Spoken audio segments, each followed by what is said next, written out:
सुप्रभात सभी को।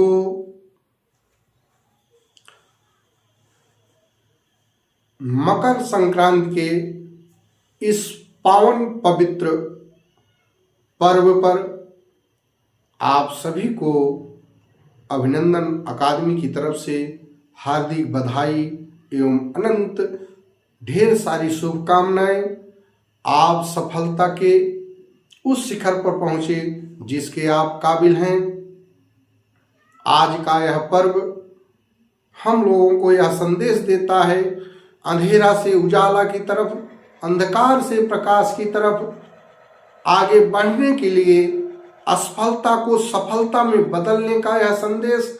आज से सूर्य भगवान उत्तरायण रहेंगे, दिन लंबा होगा, रात छोटी होगी, अर्थात हर दुख के बाद सुख आता है। दुख को सुख में बदलने का यह पर्व, गरीबी को अमीरी में बदलने का यह पर्व, बेहतर से बेहतर करने का यह पर्व हमें यह संदेश देता है। तो हम आपको यह संदेश देना चाहते हैं कि नित्य संध्या के दरवाजे पर, नित्य संध्या के दरवाजे पर चुपचाप समय की दस्तक होगी। कार्य क्षेत्र में जो लगे हुए हैं, मन में उनके हलचल होगी। मत खोना, धैर्य देखना, कल भोर सफलता की होगी, कल भोर सफलता की होगी, कल भोर सफलता की होगी। आइए इसी ध्येय वाक्य के साथ हम लोग एक नए अध्याय की शुरुआत करते हैं। हिंदी के एक नए अध्याय जिसका नाम है विराम चिन्ह, जिसका नाम है विराम चिन्ह। देख सकते हैं, सुविधा के लिए हम पूरा लिख भी दिए हैं क्या क्या है विराम चिन्ह। ठीक, इसका स्क्रीनशॉट ले सकते हो, जूम करके लिख सकते हो, देख सकते हो। आइए हम इसका विस्तार से चर्चा करते हैं। विराम चिन्ह, विराम मीन्स होता है ठहराव। क्या होता है? ठहराव। विराम का अर्थ होता है ठहराव। विराम का शाब्दिक अर्थ होता है ठहराव। हम अपने वाक्यों में, शब्दों में, वाक्य को पूरा करने में, वाक्य को कई खंडों में बांटने के लिए किन किन चिन्हों का प्रयोग करते हैं, कितने प्रकार के विराम चिन्ह होते हैं, उनकी आज सब हम सब लोग उन सब की आज चर्चा करेंगे। कौन चिन्ह कहाँ लगता है, कैसे लगता है, इसकी चर्चा करेंगे। जैसे पहला चिन्ह हम आपको बताएं, पूर्ण विराम। पूर्ण विराम ऐसा चिन्ह जब वाक्य आपका पूर्ण रूपेण समाप्त हो जाए, जो आप कहना चाह रहे हैं वो आपकी बात पूरी हो जाए, पूर्ण विराम होता है। जहां पर वाक्य एकदम समाप्त हो जाए, उसके आगे अब कुछ नहीं, तो क्या होता है? पूर्ण विराम का चिन्ह। आप देख सकते हैं, ये पूर्ण विराम का चिन्ह है। अल्प विराम, अल्प विराम का चिन्ह है। दूसरा अल्प विराम, यह ऐसा विराम चिन्ह जब वाक्य कई खंडों में हो, कुछ क्षण के लिए रुका जाता है, कुछ क्षण के लिए रुका जाता है। जैसे हम कहें अल्प विराम में, वह रोज आता है, खाना खाता है और चला जाता है। वह, जैसे वह रोज आता है, रोज आता है, यहां चिन्ह लगा दिए। वह रोज आता है, खाना खाता है, चला जाता है। वह रोज आता है, खाना खाता है, चला जाता है। ये हो गया। ठीक इसी प्रकार से अर्ध विराम, उससे कम ठहराव। वह उससे, यहां पर उससे कम का ठहराव, उससे कम का ठहराव होगा। जैसे सुबह हुआ, सुबह हुआ, ऐसे करेंगे, सुबह हुआ, यहां पर बिंदी लगे, सुबह हुआ, दिन निकला। फिर यहां पर एक करेंगे, सुबह हुआ, दिन निकला, सब अपना काम करने लगे। सुबह हुआ, कुछ देर रुके हम लोग, दिन निकला, कुछ देर रुके, सब अपना काम करने लगे। ठीक, ये अर्धविराम हो गया। योजक चिन्ह, योजक अर्थात संबंध को बताने वाला, योजक अर्थात संबंध को बताने वाला, एक दूसरे को जोड़े रखे, संबंध बताए, योजक जोड़े रहे, आयोजक जिसे सबको शामिल करे। जैसे हम कहें दिन और रात, दिन रात, पाप पुण्य, माता पिता, भाई बहन। ठीक, एक दूसरे के जो जोड़ के रखे वो क्या होता है, योजक चिन्ह। प्रश्नवाचक चिन्ह, प्रश्नवाचक चिन्ह जहां पे प्रश्न पूछने का बोध हो वहां पर क्या होगा, प्रश्नवाचक। जहां पर यह हंसुआ दिख जाए, हंसिया का या चिन्ह दिख जाए तो क्या होगा, प्रश्नवाचक होगा। एक चीज जैसे आपका क्या नाम है, प्रश्न पूछा गया, आपको किससे मिलना है, भारत का प्रधानमंत्री कौन है, भारत का वर्तमान राष्ट्रपति कौन है। जहां पे प्रश्न कौन, क्या, क्यों, कैसे, तो वहां पर क्या होगा, प्रश्नवाचक चिन्ह होगा। दूसरा, अगला विस्मयादि बोधक, विस्मयादि बोधक चिन्ह ये है। जैसे कहें छी कितनी गंदगी है, जैसे हम कहें छी, यहां पर जैसे कह दें छी, यहां पर ये लग गया, छी कितनी गंदगी, ओह ओह मजा आ गया, ओह ये कैसे हुआ, आह अरे, ये सब चिन्ह लगेगा। छी कितनी गंदगी, ओह ये क्या हो गया, आह मजा आ गया, वाह, अरे आप कब आए, ये सब क्या है, विस्मयादि बोधक है। क्या है, विस्मयादि बोधक। क्या है, विस्मयादि बोधक। विवरण चिन्ह, विवरण चिन्ह आपके सामने ये है। विवरण चिन्ह जब कोई चीज हम लिखते हैं, हेडिंग डालते हैं, उसकी शुरुआत करते हैं, हेडिंग जब डालते हैं तो उसमें हेडिंग जिसे कहते हैं विवरण देते हैं। हेडिंग डालते ही, विवरण देते ही हम हेडिंग डाल के तुरंत, जैसे हम कह दें हम संज्ञा, जैसे हम आप पढ़ रहे हैं, संज्ञा डाले, हेडिंग डाले, तुरंत विवरण दे रहे हैं। अब संज्ञा का विवरण हम लोग दे रहे हैं, क्या दे रहे हैं, संज्ञा का विवरण दे रहे हैं, संज्ञा की परिभाषा को। यह है विवरण चिन्ह, यह है विवरण चिन्ह। निर्देशक चिन्ह, हम लोग निर्देशक चिन्ह किसी चीज को विशेष रूप से निर्देशित करें, जनाएं, क्या होगा, वो निर्देशक चिन्ह होगा। ठीक, निर्देशक चिन्ह, निर्देशित करें, निर्दिष्ट करें, वो क्या होगा, निर्देशक चिन्ह होगा। अगला हम चर्चा करते हैं हंस पद। अगला चर्चा करें हंस पद या त्रुटि बोधक। वेरी इंपॉर्टेंट, वेरी इंपॉर्टेंट, यह एग्जाम में आता है, बार बार पूछा गया है। हंस पद त्रुटि बोधक, जैसे कहें त्रुटि बोधक, कोई वाक्य लिखते हुए कोई वाक्य आपका छूट जाए, जैसे कहें रामचरित मानस, मानस, मानस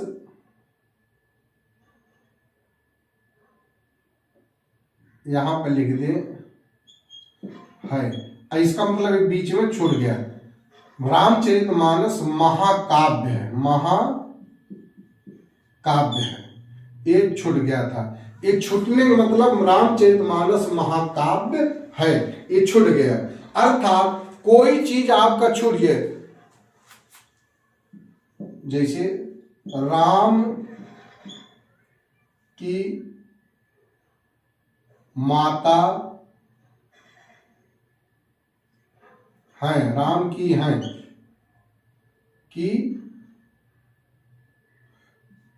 ये छूट गया। राम की माता को हम छोड़ दें, राम की है लिख दें, और माता को हम छोड़ दें तो इसको ये दिखाने के लिए हो जाता है माता, यहां राम की माता है, माता, जैसे राम की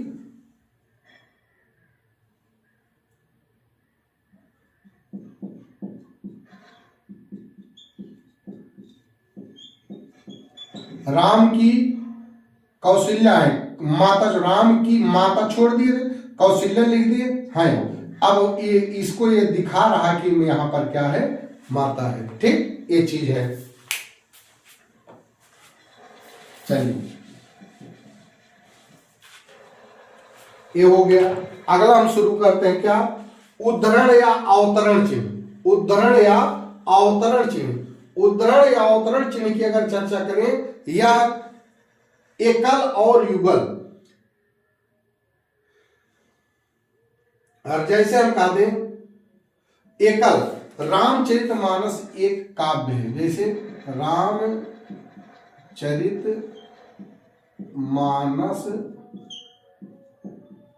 एक महाकाव्य है।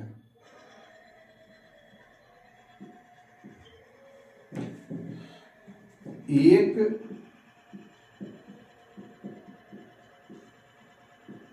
इसको सिंगल में करेंगे, एकल। किसी, इसको मैं कह रहा हूं या कोई भी कह रहा है, लेकिन इसी को किसी सूक्त में बदला जाए, किसी सूक्त में, जैसे किसी सूक्त में बदला जाए तो वह उद्धरण चिन्ह हो जाएगा। उदाहरण दिया गया है, जैसे सुभाष चंद्र बोस ने कहा, तुम मुझे खून दो मैं तुम्हें आजादी दूंगा। तुम मुझे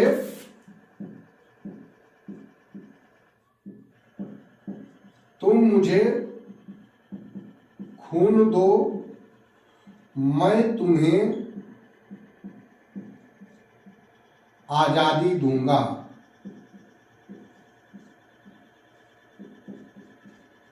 आजादी दूंगा, ये क्या हो गया, ये उद्धरण चिन्ह हो गया। ये क्या हो गया, युगल, और युगल चिन्ह हो गया। क्या हो गया, रामचरितमानस एक महाकाव्य, सिंगल इन्वर्टेड कामा है, डबल इन्वर्टेड कामा। अब समझ में आया, एकल और युगल, ये हो गया। अब आगे चलते हम लोग। अब आगे अगर इसकी ये लिख लिए हो, आगे चलते हैं, दूसरे की व्याख्या करते हैं हम लोग। ठीक, दूसरा है वर्जन या लोप विराम। वर्जन या लोप विराम, कोई चीज हम लोग लिखते हैं बीच में छोड़ देते हैं, जैसे कह दें रघुकुल रीति सदा चली आई प्राण जाए। रघुकुल रीत सदा चली आई प्राण जाए पर वचन न जाए। मतलब रघुकुल, इसके अंदर कुछ गुरु पितु मातु महेश भवानी पूर्वहु मोर मनोरथ स्वामी। लोप, इसका मतलब इसके बीच में कुछ है, डट डट डट डट। गुरु पितु मातु महेश भवानी पूर्वहु मोर मनोरथ स्वामी। जय विधिनाथ हो हित मोरा करहु सुबेगी दास मैं तोरा। लिंग थाप विधिवत करी पूजा शिव समास प्रिमानम दूजा।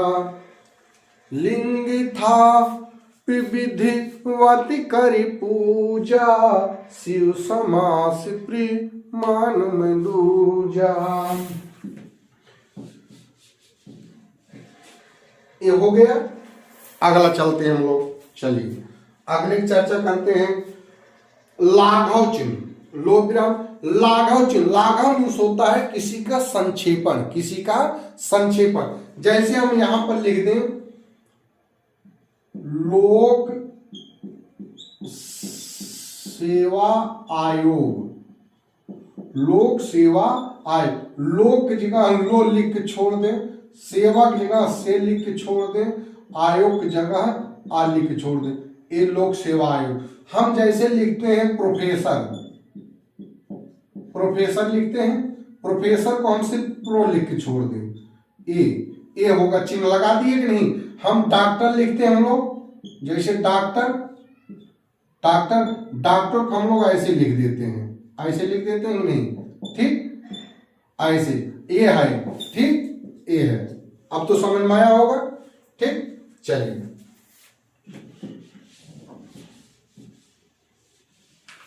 आगे बढ़ते हैं।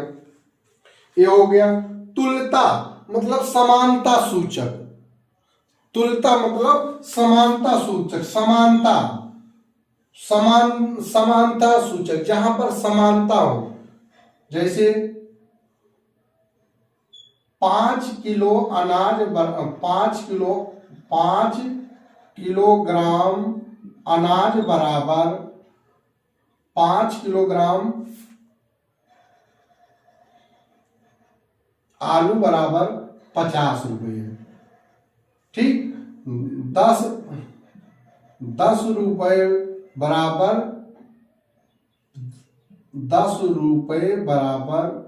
2 किताब, मतलब जहां पर समानता की बात हो, बराबरी की बात हो, वहां पर क्या होगा, ये होगा, ठीक। अगला कोष्टक, कोष्टक चिन्ह इसको कहते हैं लघु कोष्टक, छोटा कोष्टक इसको कहते हैं मझला कोष्टक, इसको कहते हैं बड़ा कोष्टक। किसी चीज को दिखाना हो, जैसे किसी चीज को हमको दिखाना हो, जैसे हम कहते हैं एक ही बात को 2 ढंग से कहें, जैसे हम एक हिसाब से कहते हैं विभक्ति, विभक्ति इसी को परसर्ग भी कहते हैं, इसी को परसर्ग भी कहते हैं। अब समझ में आया, ठीक, इसी को परसर्ग भी कहते हैं। हम जैसे कहते हैं, एक उदाहरण और भी रख सकते हैं, विभक्त को परसर्ग भी कहते हैं। जैसे बहुत प्रकार के उदाहरण हैं, कह सकते हैं, ठीक। ये हो गया पद या रेखांकित चिन्ह, पद या रेखांकित चिन्ह, पद या किसी चीज को हम विशेष रूप से इंगित करें, जैसे राम सुंदर है, राम सुंदर है, इसको सुंदर को इंगित कर दें, या विशेषण है। राम की गाय काली है,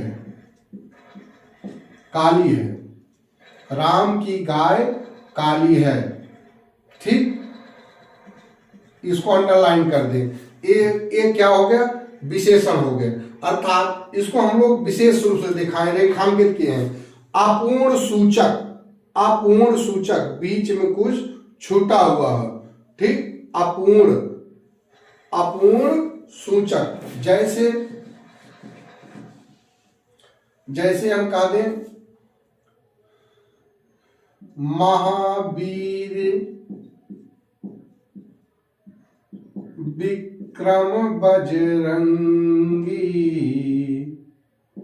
कुमत निवार सुमत के संगी कंचन बरन विराज, जो भी टाट टाट कह लो, ऐसे ये चीज। इसके मतलब अब लास्ट में कहो, लास्ट में हनुमान चालीसा का लास्ट पंक्ति आप यहाँ पर कहें, बीच वाली पंक्ति को आप छोड़ दें, तो क्या होगा, वहां पर ये अपूर्ण होगा, अपूर्ण चिन्ह होगा, ठीक। अब गुरु या वर्तुल रेखा चिन्ह, गुरु जैसे गुरु वर्तुल रेखा चिन्ह का प्रयोग ऐसे होता है।